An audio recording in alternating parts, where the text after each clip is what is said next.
This is my 2016 Kia Soul, and it has a worn out engine. Now in my previous video, this was a $300 car that I had purchased. The original owner stated that when he took it to the shop, they told him that the engine rod bearings were out of it, making the knocking noise, which ultimately sets the knock sensor codes, putting it into limp mode, making the car undrivable. And upon further investigation, I found that the rod bearings were actually found to be in very, very good shape. And a lot of you in my comment section stated that the timing chains were a notorious problem for making noise in these engines. And before I decided to tear into the engine to see if the timing set was failing in this engine, I decided to start with the basics and perform a compression test, only to find out that cylinder number 2 actually has pretty low compression. And then upon putting oil into the cylinders, we can actually raise the compression in the engine on that cylinder, indicating that we have a cylinder and or ring problem with cylinder number 2. Which leads us to today's video. Can this engine restore and lubricant with CSL,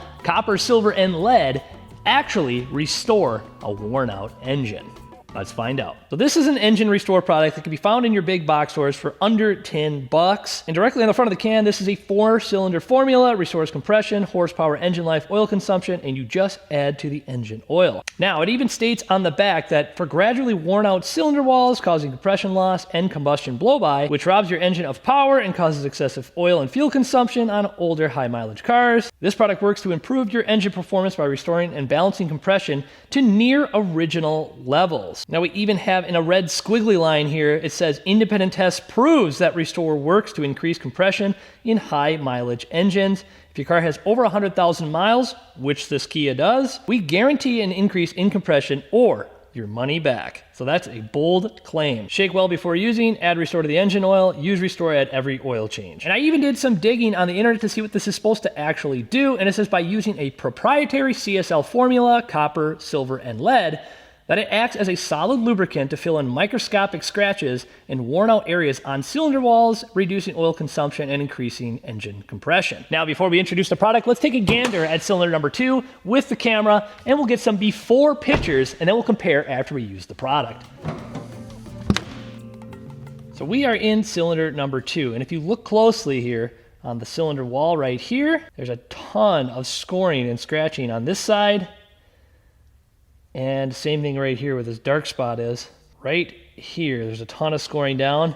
And then if you look at the good part of the cylinder, like right here, you can still see all the cross hatching. Once you rotate it, you can clearly see there's scoring down both sides, probably indicating that the piston is rocking back and forth. Okay, now let's pop open this product, pour a little bit in this cup so we can get an idea of what this consistency really is, because I don't really know exactly what the makeup is for the formula in this thing. So we'll shake it up the top and pour, and it's like blue. And I can't really tell because I look like I put a bunch of air bubbles in it, but there might be some very, very fine particles in there of material.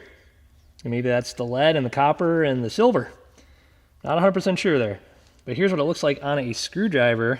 Pretty consistent. The stuff doesn't fall off. So maybe that's the part that's going to help it stick to the cylinders. Not 100% sure how the formula actually works, which is why we're going to try it. It states that we just dump the entire thing into the engine. I'll even let it sit in there for a minute. So now let's fire it up. We'll let it warm up. Put a few miles on the thing, and then we'll see if the noise goes away and if the limp mode stays away too. Let's see what happens.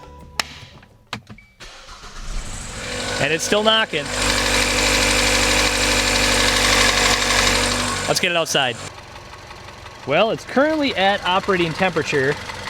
It may be a little quieter at idle, but if I rev it up, you can still hear a faint knock to it. And now I did notice it's starting to smoke out the exhaust too.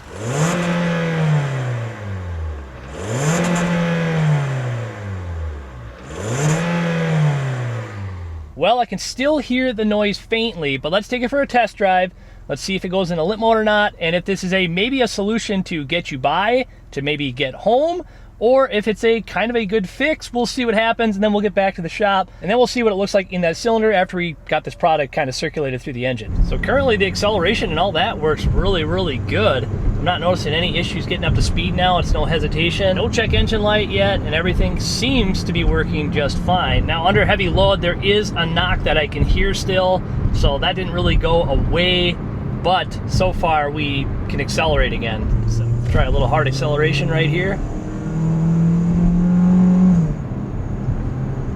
And it went up, way up in the RPMs again, so I don't know exactly how much I trust the product or not, but currently we could either A, be getting lucky, or B, this actually is working just a hair. All right, spin around here. We'll try to do a little bit hard acceleration in first gear.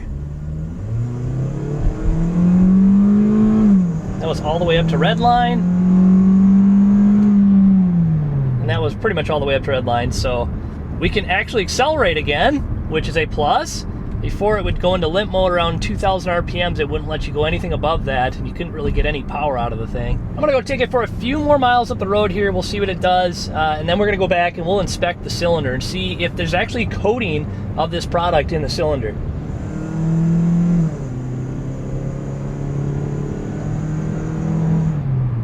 All right, I got about, I don't know, a little over 10 miles on this thing currently, and for whatever reason, it seems to be getting quieter, believe it or not. I'll bring it up way high in the RPMs right now.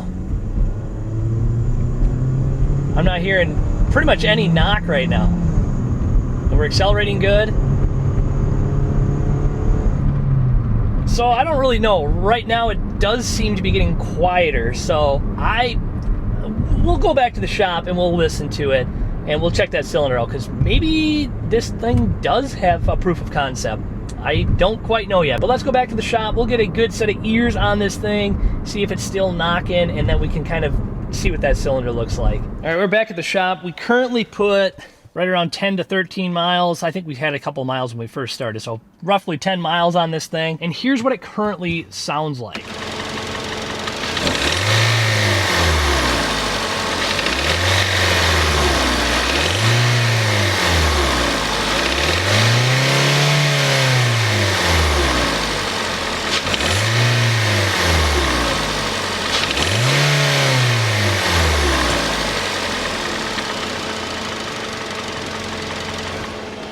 Now let's take a peek at the cylinder and see if it's coated with that product too.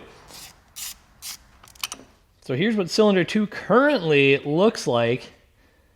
Now I'm not noticing like anything like built up on the cylinder walls or anything like that, so I don't see the product like sticking like a glue per se. I do notice, and maybe I'll have to just compare before and after, but around the piston itself looks cleaner maybe for some reason. So I'm not 100% sure. Then we'll do it before and after just to double check.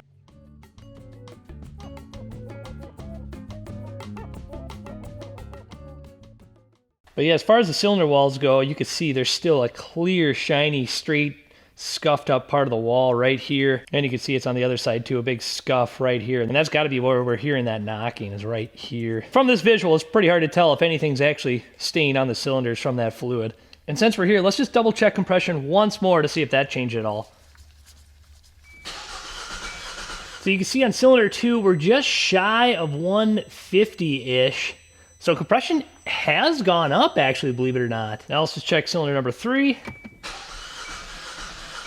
Currently, this one's sitting at like 165-ish. So here is my opinion on all this. Do I think this product could be used to limp your car home if you were experiencing an issue like this? I'm gonna say yes. But is it a viable solution to extend the life for a long period of time on an engine that has a clear, definite engine knock? I don't wanna say yes to that. I'm gonna say probably not. But I do have to admit, when I first fired this thing up with the product in there and let the engine warm up, I didn't really notice a change. I did notice some smoking actually coming from the exhaust at that point. But then the more I drove it, the less noise I started to hear. And at one point, I thought I wasn't hearing basically any noise at all. Now I did only put like 10 miles on the thing, but the thing would always go into limp mode at like mile 1. It would just basically knock right away from the get-go, and the check engine light would almost come on immediately, and it hasn't done any of that just yet. So that's my take on it. I think this product could actually be used to help remedy some of that knocking noise, but do I think it's a long-term solution? Probably not. Let me know in the comments if you guys have used this product and what your experience has been with it, because I'm curious to know if people have actually used this thing for a long-term solution. But I'll wrap it up there, and I appreciate all of you for watching the video, and thank you for your time. We will catch you in the next video. Adios.